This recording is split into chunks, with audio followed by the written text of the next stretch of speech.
Welcome to It's a Yes, Making It in Media, the podcast that really helps you get hired and stay inspired in the world of media sales. I'm Jo Wood, MD of the Media Exchange. And I'm Debra, Sharron, founder of Media Sales Training. This episode, we're going to be talking about the trends in the out-of-home space in the UK, who the main players are and what kind of skills it will take to succeed. We're delighted to be joined by a very special guest. Guy Thurlow is co-founder of Next Gen Media, and I'm sure our listeners will find his story fascinating.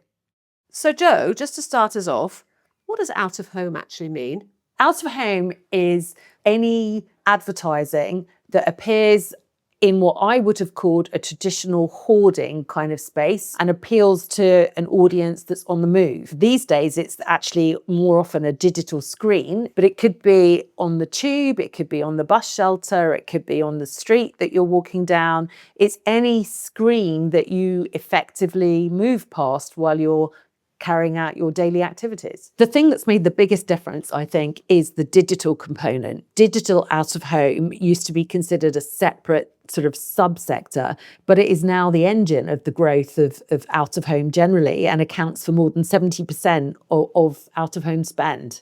And what's programmatic out of home? So that's the automated version. It means that, for instance, if it starts raining, ads that can be served can be changed immediately, where previously you'd have to have a man who'd scrape off the poster and repost a new one.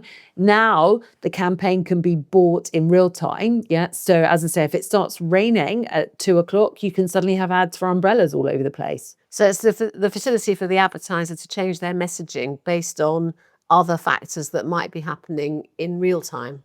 Absolutely. No wonder that's growing. And retailers, are they embracing out of home? Completely. And the whole retail media sector is growing largely as a consequence of the supermarkets integrating their in-store and forecourt screens with national out-of-home networks. That's a very big part of that whole space. So the way that out of home is traded is quite interesting, isn't it? So unlike when we've talked about print and digital, perhaps where that's a direct client conversation or an agency conversation, are there specialists in this area that sellers have to know if they want to sell an out of home solution? Yes. So there is a middle ground, something called a specialist agency. So all of the main agencies have affiliated specialists that just focus on planning and trading out-of-home campaigns. And those are things like Talon, Kinetic, Posterscope, and there are some other independent specialists as well. It's very difficult to plan advertising campaigns in the out-of-home space without utilising those agencies, unless it's client direct. And that is another thing, because obviously there are lots of, for instance, out-of-home sites in particular geographical locations. And a lot of those may carry hyper-local advertising. So it could be the local fish and chip shop, for instance, or any kind of local builder or carpenter, whatever it might be. And they all tend to use out-of-home sites. So if I'm selling an out-of-home solution, have I got to cover off the specialists, the mainstream agencies, the client direct, or are there separate teams working on each of those different parts of the food chain? All of the commercial companies in the out-of-home sector have separate people who do, often they're agency salespeople, and that might cover the specialists as well, or they're very separate client business development people who work on the local team, or sometimes bigger clients that don't use agencies for their out-of-home campaigns. And once people are in out of home, do they tend to stay in out of home and just move from organisation to organisation? Or do you see many people from out of home moving into other media sales? So historically, people love out of home when they get into it, and they do tend to stay in that space for a long time. And I think an awful lot of people that we deal with, once they get into it, do stay. But typically now, especially because of the digital component, they acquire skill sets that enable them to move into a more digital specific environment. Or some people will take that skill set and move into audio or podcasting, funny enough. That's the most common alternative route. Debra, do you know anything about the main players in out of home? Well, I've heard of some of the big names, but who are the big players in 2026? So there are, in the UK, some very serious big players. Most people will have heard of Global or JC or Ocean, or actually the old Clear Channel, which more recently became Bauer Out of Home. But there are a myriad of smaller networks, if you like, that are all really exciting and in very niche spaces. And there are some fantastic businesses that operate in those spaces as well. Yeah. So it's really easy for somebody to actually get a foothold in the business and then build a career that can be incredibly exciting. Very interesting. And I think it's interesting that you've talked about some of those bigger players who, for example, Global, who we'd have thought of as being an audio business, then buying up a lot of the transport out of home businesses to be able to diversify. And that diversification of cross-media opportunities is something that perhaps suggests that you're able to follow your audience where they are in a really creative way. One of the things that I think has changed the opportunities from a career perspective is the access to data. So you can learn not just about selling, but about how to use data to create an effective campaign, how to feed back to a client in how effective a particular campaign has been, the impact of programmatic in the space. We've talked about the impact in the retail sector as well, and how you can utilize your experience to develop a career further in that too. And also, and I know that Guy's going to talk about this a bit later on, but the actual creativity that can be actually added to any out-of-home campaign as well these days, so that you can have a whole sort of interactive, creative solution, which is then measurable, and the client gets some amazing data as well as an effective campaign.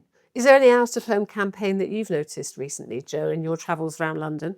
I tend to notice the ones on the buses, actually, the ones that are advertising new films or something like that. I'm not sure. I think different things stand out in different moments, don't they, really?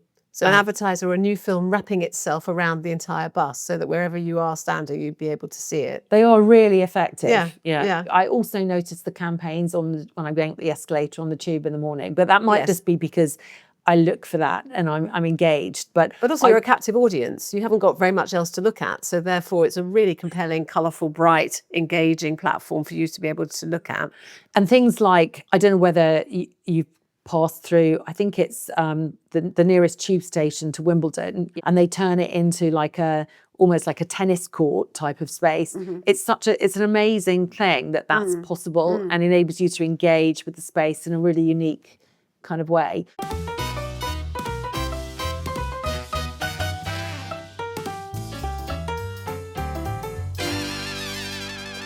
Just to let you know, if you want an easy way to remember and apply the ideas from today's episode, we've got something to help. Head over to makingitinmedia.com and sign up for our newsletter. After every episode, we'll send you the key insights and practical takeaways that you can use to help you get hired, stay inspired, and build a successful career in media. That's makingitinmedia.com, and the link's in the show notes. Now, back to the episode. So we're really delighted to have Guy Thurlow with us today. Guy is co-founder of Next Gen Media. Thank you very much for agreeing to chat to us on the podcast, Guy. No problem at all. Thanks for having me. Our pleasure. We've got a few questions that we just wanted to go through with you, but I think actually it would be brilliant to kick off, if you don't mind, by just telling our listeners a little bit about your story, because you've had a very unique journey into media, and we're kind of keen to find out what you saw that has excited you about this industry. Yeah, absolutely. I sort of threw myself straight into the deep end of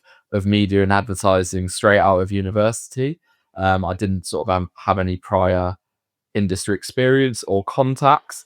It came more from spotting a commercial opportunity that led me into the wonderful world of media. Were you selling space on the student accommodations when you were in Bristol, or was that something that you noticed and spotted and then evolved sort of generically? So our business actually looked very different when we were at university. So whilst I was studying, and it was also set up by my business partner, my co-founder Andy, when he was also studying at university. That's where we met. The original concept was helping brands reach and engage with students in their accommodation. And our core services were flyer distribution, street teams, experiential marketing. So the business that we have today was kind of born out of that business that we had at students, and then leaning into the opportunity that we saw sort of moving forward. And the big thing really was moving away from physical into digital.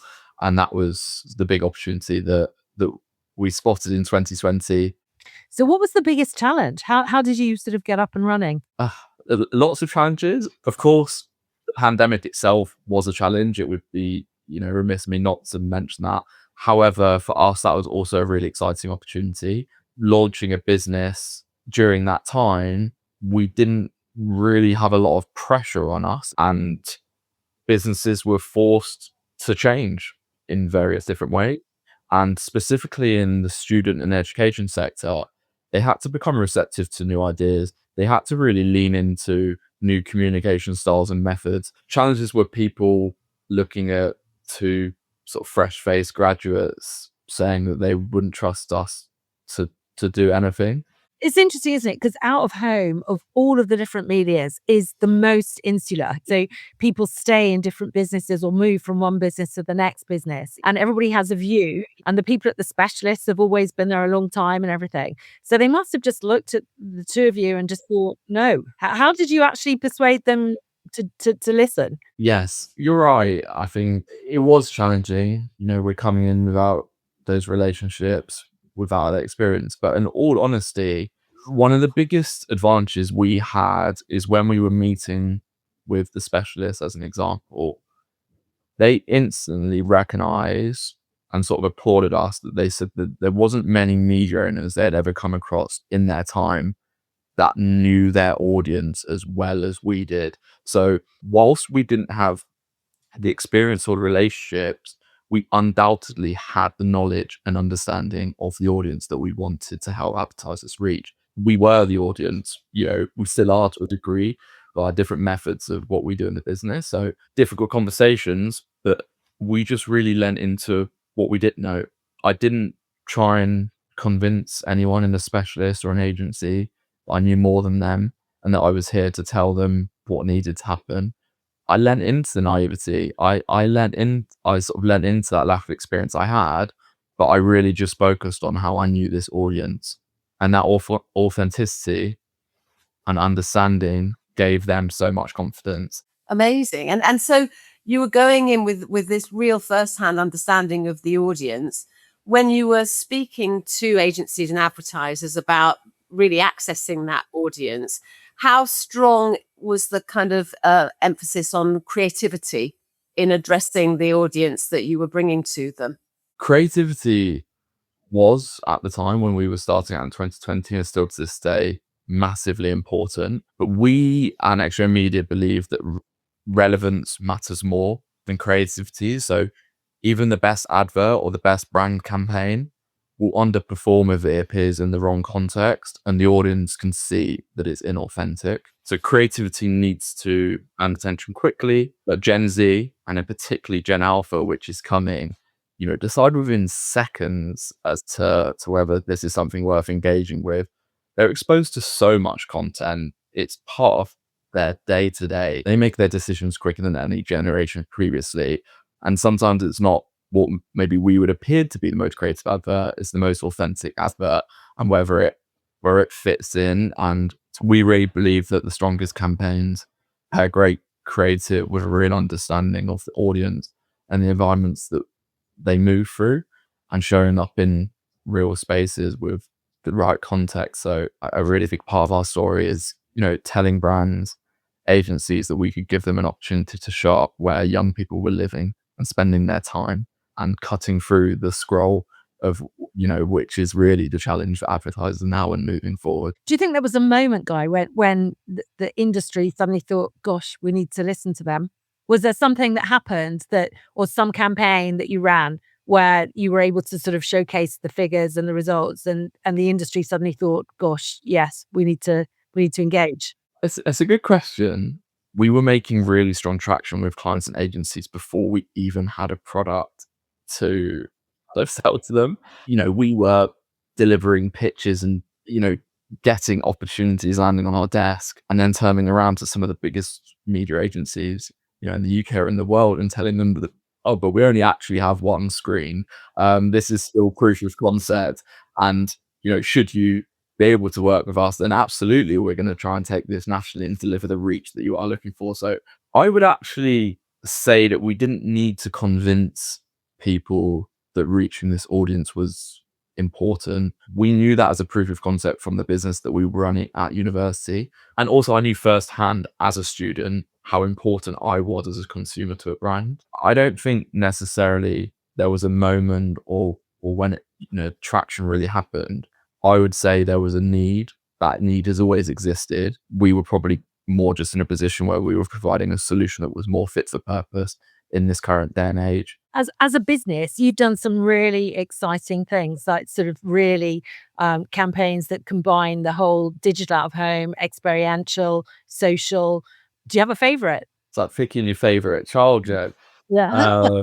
Look, I'm massively grateful to any client that's worked with us. So it is difficult to pick a favorite, but if I had to pick one that was fairly recent, was a campaign that we delivered on behalf of Voxy Mobile, which is kind of the youth student facing brand for Vodafone Free. Voxy, for a number of years, have always been showing up in environments where students are, and they recognize the long-term value and loyalty that they can get from acquiring a customer at this age, going all the way through to staying within their sort of business ecosystem for life. They challenged us on making sure Voxy was the first brand and the first telecoms provider that a student maybe taking out their first phone contract at sort of 18 years old, but also making sure we were the first, Voxy were the first telecoms brand that an international student was going to use when they arrived in the country without a SIM, full stop.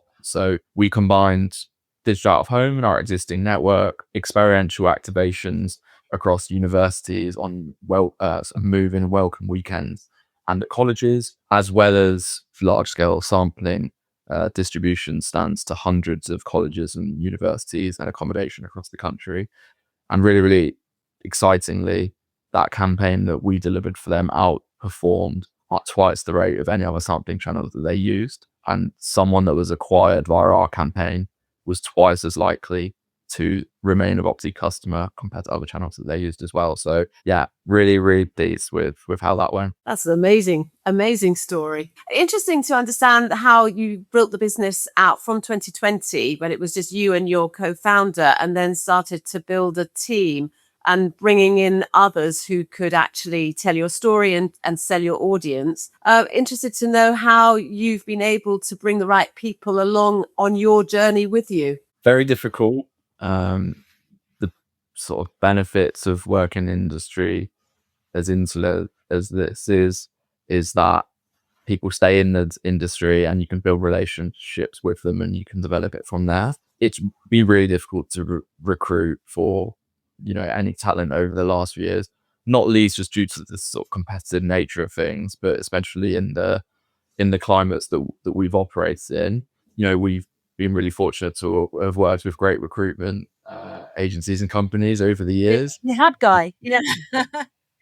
I see that in any area of our business that you need expert help. That's one thing, but second to that is I think we've just really tried to lean in and speak to potential candidates about what we can deliver, what life at Next Gen is. We don't have this, beautifully scripted recruitment process. We're very human. We're a business of 15 people. I'm really fortunate that I've interviewed everybody that's worked in our business, and they also get the opportunity to meet me, my business partner. That's been really, really important. Actually, what we found is nearly every single person that's joined our business has come to us because they saw the value in joining a smaller but ambitious media business. They had maybe been working at a larger media owner or agency prior to joining us, and they could absolutely see the benefit of the autonomy, the progression, the freedom that we could offer. But all of them just always have said that they really want to ensure they can feel the work that they would do. Going back to the recruitment process, it's talking about how the work they do here will be seen, felt and heard by everyone. You'll know all of your colleagues. You'll know me. I'll know you really well. We're open and honest about what we can and we can't deliver. And I think people appreciate that. How do you actually see the future of youth advertising evolving? You touched on Generation Alpha just before. Do you think they're going to be looking for something different, or how do you think it will pan out? I think youth marketing will move away from being purely digital first, and the future is probably more integrated and experience led. I think we're seeing that shift slowly as AI and digital becomes more powerful and more involved in our lives. We're starting to see certain people, certain communities, certain groups almost pulling away from that slowly. And I've been saying this for the last couple of years. We're obviously yet to see it play out. We're clearly digital first. Online spaces will become more saturated, less trusted. Real world brand presence will matter more. And I do truly believe, similar to what I said earlier, that the brands that become part of young people's everyday environments in an authentic way are the brands that will win. And I think Gen Alpha will reshape planning assumptions. So whilst they have a lot of similarities to Gen Z, they're also incredibly different. If I think about myself, I am incredibly different to Gen Z, who are maybe 18, 19 years old. I still grew up and had a childhood where mobile phones weren't, at the core of everyday gaming. Social media wasn't a thing. So my views are very different to that. And I think because that Gen Z is very broad, what we have with Gen Alpha is an audience and demographic that only know digital. They've only known everything on demand. And therefore, I believe they will slowly crave more in real life experiences and real world experiences because they've only ever known online. They've only ever known digital. They'll want it more. Yeah, I truly believe that relevance, presence, authenticity, that's what will help brands win. I'm not saying it will not be digital. I think the brands that will win will combine both. They'll show up in the real world with real authentic experiences, and they'll obviously continue with their digital strategies as well, but that won't be their sole focus. It's really interesting, isn't it? It's the balance between the two things. You kind of switch when something new comes along, everybody heads in one direction and then they crave something else back the other way. Well, you've told us an inspiring and positive story. So I'm anticipating that you're going to have an answer which will be equally interesting when we ask you our signature question, which, Guy, is what has been maybe your best yes yet? Sounds like you've created a lot of yeses, but what would you, if you had to identify one or two of those, what would you identify? Other than obviously saying yes to come on the podcast today, I was thinking about this, and there's something that happened that I said yes to that really changed the trajectory of our business. We've pretty much bootstrapped our entire business, and we're self-funded. We own the majority of our business, but in 2022, we did raise a small round of investment. Now, raising investment for a business is incredibly difficult, no matter who you are. But obviously, raising investment when you're as inexperienced and early stages as we were in 2022 obviously had its challenges. And we were doing lots of pitches, meeting with lots of investors, attending events, and really kind of leaning into that and exploring the opportunities. And somebody we had been speaking with invited us to I can only describe it was half a political event, half kind of like a community fair. Effectively, it was quite random. It was on a Saturday. Both Andy and I had various sort of social plans and were getting dragged in various directions by families, partners, friends. Anyway, we got offered to come down to this, I'll just say event, because I don't know exactly what it was. We got offered to come down as to what they were building was like a Dragon's Den type pitch fest event. And to be completely honest with you, the entire time Andy and I were very close-minded. We were like, the event's not relevant to us. We just can't see the value of it. It's super random. It's something like a political community event, and it feels like it's going to be a waste of time. We were very, very close to saying no. Thankfully, we said yes. We did what we always said we would, and that was to explore every opportunity to stay open-minded. It turns out that in that sweaty, sort of half-pitched up marquee at that weird political community event were some of the most prolific investors the UK has. And when I was in this little marquee with about 5 other people who had turned up, and they introduced themselves as the judging panel for this Dragon's Den event. I think it's fair to say I nearly spat my drink out, as I couldn't quite believe that the organisers of this random little community event in Bristol had pulled these people in.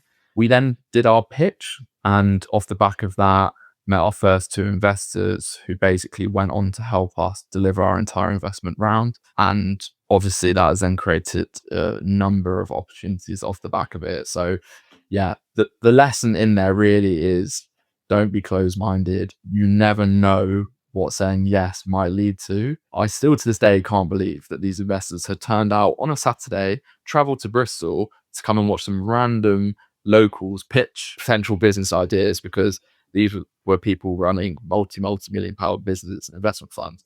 But they were there. I don't know why. I still don't know why. I should probably ask them. But they were there, and they are now our investors. They helped us raise that entire round. They invested their own money, helped create a ton of opportunities for us off the back of it. So I'm incredibly happy that we said yes. That's incredible. Yeah. Thank you so much, guys. It's been really good. Really, really good.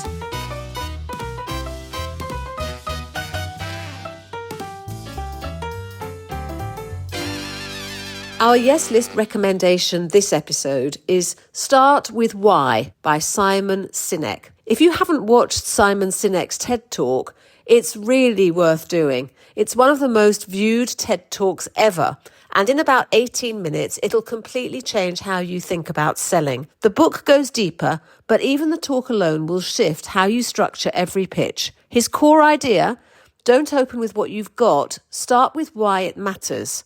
So my top takeouts are, number 1, don't open with your product. Start with the client's challenge and why your particular solution genuinely solves it. Number 2, the word why builds belief. So when clients understand the purpose behind your pitch, they're buying into an idea, not just a product. Number 3, make it about them. Your why will only land if it connects to what they actually care about. And number 4, consistency wins trust. When your why is clear every time, clients start to see you as a partner, not just a vendor. So I would say watch the TED Talk first. It's a great primer. And then pick up the book to really dig into how to apply it. Before your next pitch, try flipping your structure. Lead with why this solution matters for the client's business, then back it up with the how and the what. It feels different, it sounds different, and clients will respond differently. That's the Sinek effect. The link's in the show notes. Thanks for listening to It's a Yes, Making It in Media. Do follow the show and share it with someone who's serious about getting results in their media career. Send us your questions to hello@makingitinmedia.com. We're running a live and interactive Zoom training workshop very soon. The links are in the show notes.